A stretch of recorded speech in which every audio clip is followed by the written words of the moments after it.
All right, folks, welcome back. We are lesson 8.1.3 here, angles of regular polygons. Let's first, before we get too deep into this, let's talk about what this word means when we're talking about polygons. That means we have congruent angles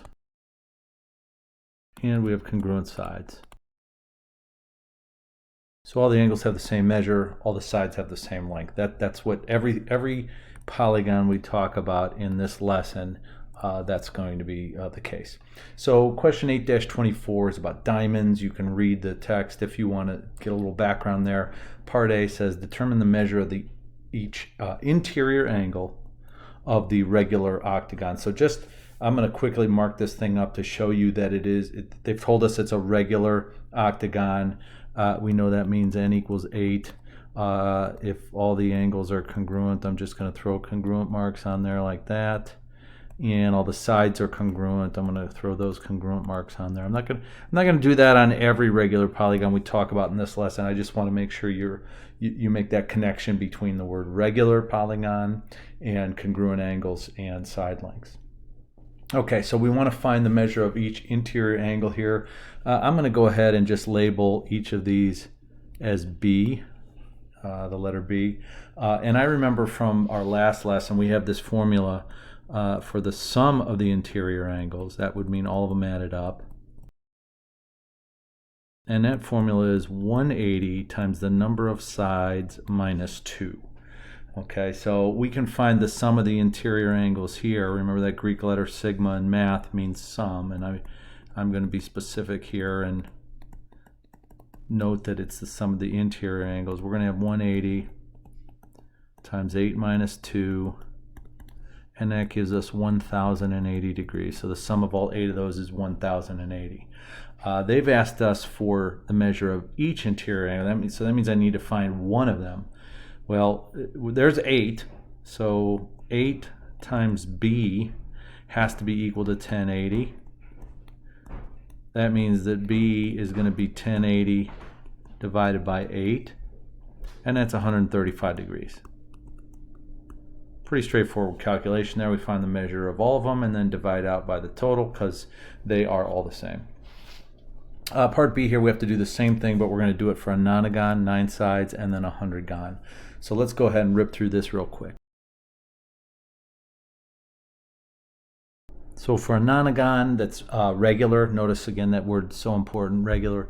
All the angles are the same. We can take the sum of the angles, 1260 degrees, divide out by 9 angles because they're all equal, and we get 140 degrees. I'm going to use that lowercase b to represent all the interior angles in this lesson, just to give you a bit of a heads up there. Now let's do the 100gon. This number, 17,640, if that looks familiar, that's because we saw that number in a previous lesson, 8.1.2. Now we want to know what is B going to be. Well, we have to take 17,640 degrees, divided out by 100 different angles that are all the same measure, and that gives us 176.4 degrees.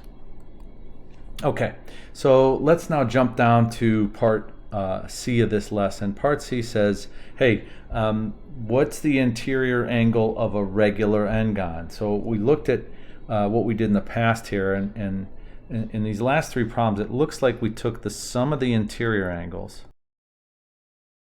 and we divided out by n, however many sides we had. That means we took that relationship 180 times n minus 2 and divided out by n. Now, if you really wanted to, so this is the relationship here for a regular n-gon. You want to find the measure of one interior angle. You're going to plug in n to that formula. N equals 3 or 4 or 5 or 6. I'm going to go ahead and show you another version here. If you wanted to run through the algebra, you could. You could distribute out that 180 and then divide out by n, and you would get this. You would get 180 minus 360 divided by n. I'm just giving you options. You can use either of those you want. Okay, question 8-25. Our friend Fern states the following. If a triangle is equilateral, then all angles have equal measure, and it must be a regular polygon. Okay, does this reasoning work for all polygons? He's specifically here talking about a triangle, but does it work for polygons with more than 3 sides?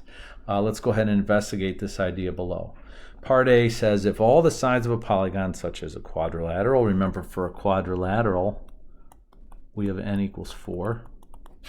If all the sides are equal, does that mean that the angles must be equal? If you can, draw a counterexample. Well, the answer to this question is no. And the counterexample I'm going to give you is the rhombus. Okay, if I sketch out a rhombus here, if I'm going to mark it appropriately, a rhombus is a quadrilateral with 4 congruent sides. But all 4 angles are not necessarily equal. For a rhombus with unequal angles, we have that relationship right there.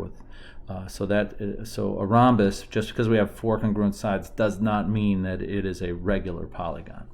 Okay, so let's look at part B here. What if all the angles are equal? Does that force the polygon to be equilateral?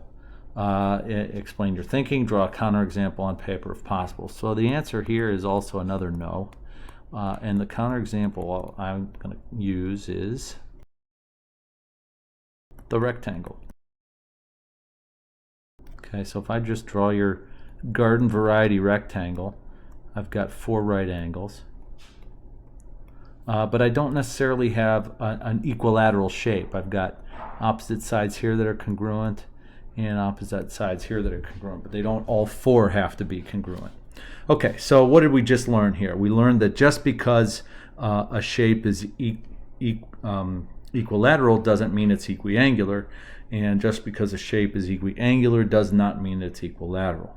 Remember, everything we're talking about in this lesson is with respect to a regular polygon, and a regular polygon has to have all angles congruent and all sides congruent.